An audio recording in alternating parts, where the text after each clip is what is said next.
Welcome back on capital news. चलिए देखते हैं दिल्ली की 25 फटाफट बड़ी खबरें। साथ ही डेली खबरों से अपडेट रहने के लिए चैनल को सब्सक्राइब करने के साथ वीडियो को लाइक करें। सीएम रेखा गुप्ता ने किया उद्घाटन, स्थानीय उत्पादों को मिलेगा प्रोत्साहन। प्रधानमंत्री नरेंद्र मोदी के वोकल फॉर लोकल और आत्मनिर्भर भारत के संकल्प को आगे बढ़ाते हुए दिल्ली सरकार के उद्योग विभाग और दिल्ली राज्य औद्योगिक और बुनियादी ढांचा विकास निगम द्वारा स्वदेशी उत्सव 2025 का आयोजन किया गया है। इंडिया गेट पर आयोजित यह 3 दिवसीय कार्यक्रम विदेशी उत्पादों के स्थान पर भारतीय उत्पादों को अपनाना थीम पर आधारित है। मुख्यमंत्री रेखा गुप्ता ने स्वदेशी उत्सव का उद्घाटन किया। उन्होंने कहा, प्रत्येक भारतीय को अपने भीतर छिपे उस स्वदेशी सैनिक को पहचानने की जरूरत है जो अपने परिश्रम और समर्पण से देश की आर्थिक सीमाओं की रक्षा करता है। स्वदेशी आंदोलन सिर्फ एक नारा नहीं बल्कि भारत की नई आर्थिक शक्ति के रूप में उभरने का भी संकल्प है। यमुना सफाई पर जोर, पिछली सरकारों पर करारा प्रहार। अमित शाह ने रखी 1816 करोड़ की परियोजनाओं की नींव। केंद्रीय गृह मंत्री अमित शाह ने दिल्ली जल बोर्ड की 1816 करोड़ रुपए की परियोजनाओं का लोकार्पण और आधारशिला रखी, जिसमें 80% यमुना सफाई पर केंद्रित है। उन्होंने पूर्व भाजपा नेता विजय कुमार मल्होत्रा को श्रद्धांजलि दी और प्रधानमंत्री नरेंद्र मोदी की 24 वर्ष की सेवा यात्रा की सराहना की। शाह ने यमुना को आस्था का विषय बताते हुए पूर्व सरकारों के खोखले वादों पर तंज कसा। दिल्ली की मुख्यमंत्री रेखा गुप्ता और जल मंत्री प्रवेश वर्मा ने यमुना को स्वच्छ बनाने और दिल्ली को विकसित करने की प्रतिबद्धता दोहराई है। अंगूठा लगवाकर भी नहीं बांटा गया गेहूं, अधिकारी के पहुंचते ही मचा हड़कंप। डिपो धारक पर मामला दर्ज। डिपो धारकों द्वारा सरकारी राशन का गबन आम बात हो गई है। डिपो धारकों के खिलाफ समय पर और पूरा राशन न बांटने की शिकायतें मिली है। हरफला गांव में एक डिपो धारक ने मशीन पर कार्ड धारकों के अंगूठे के निशान तो ले लिए, लेकिन गेहूं नहीं बांटा। शिकायत खाद्य एवं आपूर्ति विभाग तक पहुंची। जांच में मामला सही पाया गया है। डिपो धारक के गोदाम में करीब 15 क्विंटल गेहूं मिला जो बांटा जाना था। अधिकारियों के मुताबिक डिपो धारक के खिलाफ सेक्टर 58 थाने में शिकायत दर्ज कराई गई है। पुलिस मामले की जांच भी कर रही है। नई दिल्ली स्टेशन पर भीड़ संभालने के लिए 14 ट्रेनों के प्लेटफॉर्म बदले। रेलवे अधिकारियों का कहना है कि यात्रियों की सुविधा के लिए कई विशेष ट्रेनें चलाई गई है। पूर्व की ओर जाने वाले अधिकांश विशेष ट्रेनें प्लेटफॉर्म संख्या 16 से चलेगी। आवश्यकता अनुसार अन्य प्लेटफॉर्म से भी ट्रेनें चलेगी। सुनिश्चित करने के लिए समीक्षा की जा रही है कि किसी भी प्लेटफॉर्म पर कम समय में बहुत अधिक ट्रेनें न आए और न ही स्टेशन पर आए। इससे प्लेटफॉर्म और फुट ओवरब्रिज पर भीड़ भाड़ बढ़ जाएगी। इसे ध्यान में रखते हुए 30 अक्टूबर तक शताब्दी और लोकल ट्रेनों सहित 14 ट्रेनों के प्लेटफॉर्म में बदलाव करने का निर्णय लिया गया है।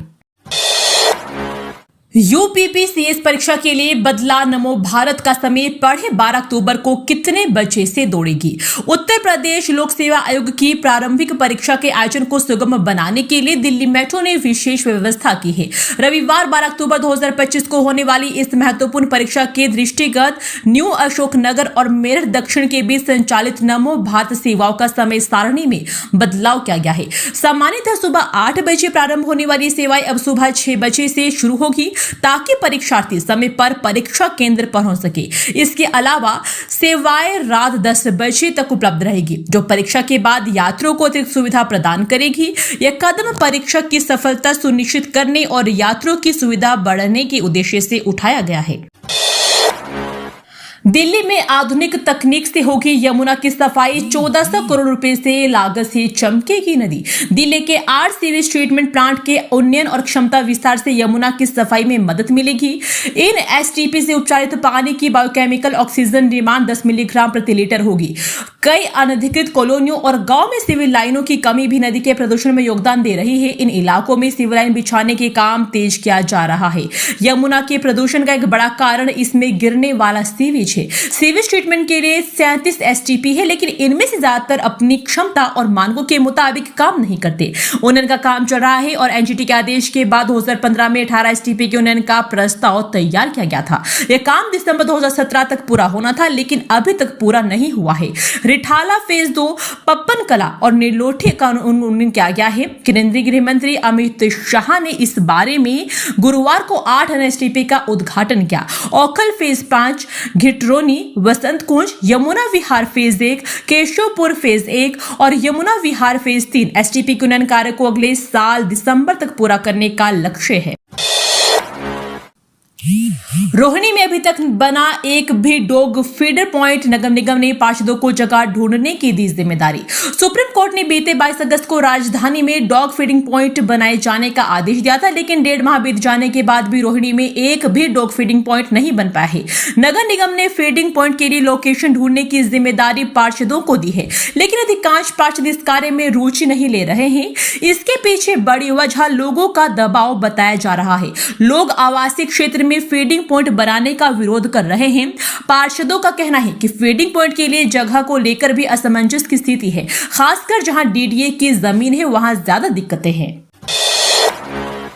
दिल्ली में करवा चौथ की धूम, बाजारों में महिलाओं की भारी भीड़, मेहंदी आर्टिस्टों की मांग चरम पर। राजधानी में करवा चौथ का त्योहार पूरी श्रद्धा, उत्साह और परंपरा के रंग में मनाया जा रहा है। दिल्ली के बाजारों में करवा चौथ की रौनक पिछले कई दिनों से देखने को मिल रही है। चांदनी चौक, लाजपत नगर, करोल बाग, राजौरी गार्डन, कमला नगर और द्वारका जैसे प्रमुख बाजारों में महिलाओं की जबरदस्त भीड़ है। मेहंदी आर्टिस्टों की मांग चरम पर है। कई जगह रात भर हाथों पर मेहंदी रचाने का दौर चलता रहा। ब्यूटी पार्लरों और सैलून में पहले से बुकिंग कराई गई है। श्रृंगार सामग्री, साड़ी, चुनरी, बिंदी, चूड़ियां, सिंदूर और पूजा सामग्री की दुकानों पर भी ग्राहकों का तांता लगा हुआ है। कई स्थानों पर विशेष तैयारी की गई है, जहां दिन भर महिलाएं निर्जला रहकर व्रत रखेगी। दिल्ली में सिरप की मांग में 30% की गिरावट, टैबलेट और कैप्सूल की बिक्री में बढ़ोतरी। मध्य प्रदेश में कफ सिरप के इस्तेमाल से बच्चों की मृत्यु के बाद दिल्ली में सिरप की मांग में करीब 30% की गिरावट आ गई है। दवा कारोबारियों के अनुसार लोग अब सिरप खरीदने से पहले सोच रहे हैं, जबकि डॉक्टर भी सिरप लिखने से परहेज कर रहे हैं। डिटेल डिस्ट्रीब्यूशन केमिस्ट अलायंस के दिल्ली अध्यक्ष संदीप नागिया ने मुताबिक अक्टूबर के शुरुआती दिनों में औसतन 25 से 30% तक गिरावट आई है, जबकि टैबलेट और कैप्सूल की बिक्री में बढ़ोतरी देखी गई है। दिल्ली के दवा विक्रेताओं ने बताया कि ग्राहक अब सिरप की जगह टैबलेट, पाउडर या अन्य विकल्प की मांग कर रहे हैं। सफदरजंग एन्क्लेव में निर्माणाधीन दीवार गिरने से श्रमिक की मौत, कई घायल, जांच में जुटी पुलिस। दक्षिण पश्चिम दिल्ली के सफदरजंग एन्क्लेव में एक निर्माणाधीन स्थल पर दीवार गिरने से एक श्रमिक की मौत हो गई, जबकि 4 अन्य घायल हो गए। मृतक की पहचान हरिमोहन के रूप में हुई है, जबकि घायलों की पहचान प्रदीप, चीकू, बाबूलाल और अशोक के रूप में हुई है, जिनका अस्पताल में उपचार भी चल रहा है। सभी दिल्ली और उत्तर प्रदेश के रहने वाले हैं। पुलिस के मुताबिक उन्हें शाम करीब 6:15 बजे सफदरजंग एन्क्लेव के बी ब्लॉक में दीवार गिरने की सूचना मिली थी। अधिकारियों ने बताया कि फोन करने वाले ने हमें बताया कि एक दीवार गिर गई है, जिसके मलबे में 4 से 5 लोग दब गए हैं, जिनमें से 2-3 के मारे जाने की आशंका है। इसके बाद SHO Rajneesh Kumar police team के साथ मौके पर पहुंच गए और साथ ही 3 दमकल गाड़ियों और 18 दमकल कर्मियों को तुरंत भेजा गया और बिना किसी देरी के बचाव अभियान शुरू किया गया। संजय झील पार्क में खुलेगा जिम, लोग कर सकेंगे कसरत, डीडीए ने शुरू की संचालकों की तलाश। मयूर विहार फेज 2 के पास संजय झील पार्क में जिम खुलेगा। दिल्ली विकास प्राधिकरण ने रेस्तरां के बाद जिम खोलने की तैयारी शुरू कर दी है। इसके लिए संचालक की तलाश भी की जा रही है। संजय झील पार्क यमुना पार्क का प्रमुख पिकनिक स्पॉट है, जो कि 69 हेक्टेयर में फैला है। इसमें बड़ी संख्या में लोग सुबह सैर करने और कसरत करने आते हैं। इसे देखते हुए डीडीए ने इसमें जिम खोलने का मन बनाया है। इसमें 332 वर्ग मीटर का पक्का निर्माण है, जिसे लीज पर दिया गया है, जिस संचालक को दिया जाएगा। प्रारंभ में 3 वर्ष के लिए इसे लीज कर दिया जाएगा, जिसे 2 बार विस्तार देकर 9 वर्ष तक बढ़ाया जा सकता है। इस जिम में treadmill, chest press, pull down, leg extension, leg press, Smith, cable machine लगेगी। Barbell, weight plates, kettlebell आदि भी होंगे और एक ट्रेनर रखना संचालक के लिए अनिवार्य होगा। डीडीए पार्क में लूट का विरोध करने पर युवक की हत्या, टहलने आए लोगों ने दिखाई होती हिम्मत तो बच जाती जान। दिलशाद गार्डन स्थित कई एकड़ में फैले डीडीए के डियर पार्क में बुधवार देर शाम लूट का विरोध करने पर 4 बदमाशों ने युवक पर चाकू से ताबड़तोड़ हमला कर दिया। युवक के गले, कमर और पेट पर चाकू के निशान है। वारदात के वक्त युवक महिला मित्र के साथ पार्क में बैठा था। युवक की हत्या करने के बाद बदमाश महिला से 15,000 रुपए व मोबाइल लूट कर ले गई। महिला का आरोप है कि वारदात के वक्त पार्क में कई लोग मौजूद थे, कोई मदद के लिए आगे नहीं आया। वे तमाशबीन बने रहे, किसी ने मदद की होती तो युवक की जान बच सकती थी। मृतक की पहचान वीरेश राठौर के रूप में हुई है। 4 वोट से ग्रुप का सदस्य होने के आधार पर बनाया दिल्ली दंगे का आरोपी उमर खालिद के वकील की कोर्ट में दलील। अतिरिक्त स्तर न्यायाधीश समीर बाजपेयी की कोर्ट में सुनवाई के दौरान आरोपी उमर खालिद की ओर से पेश वकील त्रिदीप प्रेस ने कहा कि दिल्ली हाईकोर्ट पहले ही कह चुका है कि किसी व्हाट्सएप ग्रुप का सदस्य होने मात्र से कोई व्यक्ति आरोपित नहीं बन सकता। दिल्ली दंगे की साजिश के मामले में आरोपी पर बहस के दौरान बृहस्पतिवार को आरोपी जेएनयू के पूर्व छात्र उमर खालिद के वकील ने दलील दी कि उनके मुवक्किल को केवल 4 व्हाट्सएप ग्रुप का सदस्य होने के आधार पर आरोपी बनाया गया है, जबकि उनके किसी भी एडमिन पर आरोप नहीं लगाया गया। इस मामले में कोई भी एडमिन आरोपित नहीं है। प्रेस ने कहा कि खालिद पर आरोप है कि उसने 8 दिसंबर 2019 को जंगपुरा में एक बैठक में भाग लिया, जहां वर्ष 2020 के दिल्ली दंगों से संबंधित साजिश पर चर्चा हुई। मोरी गेट में डीटीसी की इलेक्ट्रिक बस में लगी भीषण आग धू कर चली। दिल्ली में एक बार फिर बस में आग लगने की घटना सामने आई है। मोरी गेट के पास आज शुक्रवार को डीटीसी की इलेक्ट्रिक बस में अचानक से आग लग गई। आग लगने की सूचना दमकल विभाग को दी गई। दमकल विभाग की गाड़ियां मौके पर मौजूद है और आग को बुझाने का प्रयास किया जा रहा है। आज से जनपथ में लगेगा हैंडलूम एक्सपो। देश भर के 75 बुनकर स्वयं सहायता समूह और सहकारी समितियां लेगी भाग। वस्त्र मंत्रालय के अंतर्गत राष्ट्रीय डिजाइन केंद्र की ओर से जनपथ स्थित हैंडलूम हॉल में शुक्रवार से स्पेशल हैंडलूम एक्सपो सूत्रों का सफर का आयोजन किया जाएगा। यह प्रदर्शनी 10 से 16 अक्टूबर तक चलेगी। यह विशेष प्रदर्शनी भारत की पारंपरिक हस्तकला, विरासत और देश के कारीगरों की अनमोल कला को एक मंच पर लाएगी। एक्सपो में देश भर के 75 बुनकर स्वयं सहायता समूह और सहकारी समितियां भाग लेगी। आयोजन का उद्देश्य पारंपरिक भारतीय हथकरघा उद्योग को प्रोत्साहित करना और बुनकरों को राष्ट्रीय एवं वैश्विक बाजारों से जोड़ना है, ताकि उन्हें बेहतर पहचान और व्यापारिक अवसर मिल सके। एक्सपो में आंध्र प्रदेश, बिहार, गुजरात, जम्मू कश्मीर, ओडिशा, तमिलनाडु, यूपी समेत कई राज्यों के हथकरघा उत्पाद जैसे हैंडलूम, सिल्क व कॉटन साड़ियां, suit, dupatta set, shawl, stole, bedsheet, dhoti, दरी और अन्य होम उत्पाद प्रदर्शित होंगे। दिवाली में अगर खुश रहना चाहते हैं तो स्वदेश उत्सव कार्यक्रम पर बोले दिल्ली के मंत्री। दिल्ली हाईकोर्ट के स्कूलों की फीस को लेकर कहा है कि दिल्ली सरकार के शिक्षा निदेशालय को गैर सहायता प्राप्त निजी स्कूलों के दिल्ली हाईकोर्ट के मुख्य न्यायाधीश डीके उपाध्याय और जस्टिस तुषार राव गोडेला की खंडपीठ ने स्पष्ट किया कि सरकार फीस को सिर्फ तभी नियंत्रित कर सकती है जब कोई स्कूल कैपिटेशन फीस ले रहा हो या मुनाफा कमा रहा हो, कि फीस स्ट्रक्चर को केवल उस सीमा तक नियंत्रित करने का अधिकार है जहां तक मुनाफाखोरी, शिक्षा के व्यवसायीकरण और कैपिटेशन फीस वसूली को रोकना जरूरी हो। कोर्ट ने स्पष्ट किया कि सरकार गैर सहायता प्राप्त निजी स्कूलों पर पूरा नियंत्रण या फीस बढ़ाने पर रोक नहीं लगा सकती। दिल्ली के आसमान साफ, उत्तराखंड, हिमाचल में बारिश का अलर्ट, जाने 10 राज्यों में कैसा रहेगा मौसम। दिल्ली में मौसम का मिजाज का बदला बदला नजर आ रहा है। पिछले दिनों हुई बारिश के बाद से दिल्ली का मौसम सुहावना बना हुआ है। बारिश के बाद दिल्ली के तापमान में भी गिरावट आई थी। हालांकि मौसम विभाग की ओर से दिल्ली में बारिश या किसी तरह का कोई अलर्ट जारी नहीं किया गया है। मौसम विभाग के मुताबिक दिल्ली में अगले 5 दिन आसमान एकदम साफ रहेगा। इस दौरान तापमान में भी बढ़ोतरी होगी। दिल्ली का अधिकतम तापमान 31 डिग्री सेल्सियस और न्यूनतम तापमान 19 डिग्री सेल्सियस रहने का अनुमान है। बारिश के बाद दिल्ली के तापमान में गिरावट आई थी और दिल्ली वालों को ठंड महसूस होने लगी थी, लेकिन अब एक बार फिर दिल्ली का तापमान बढ़ने की संभावना है। आने वाले दिनों में दिल्ली का अधिकतम तापमान 30 से 34 डिग्री सेल्सियस और न्यूनतम तापमान 19 से 21 डिग्री सेल्सियस रहने की आशंका है। भारत के सबसे बिजी रूट पर ट्रेनों की बढ़ेगी रफ्तार, कल से ट्रायल शुरू, जाने कितनी बढ़ेगी स्पीड। भारतीय रेलवे जल्द ही यात्रियों को गुड न्यूज देने वाला है। दरअसल रेलवे अपने महत्वाकांक्षी मिशन रफ्तार के तहत दिल्ली हावड़ा रेल मार्ग पर ट्रेनों की रफ्तार बढ़ाने की तैयारी कर रहा है।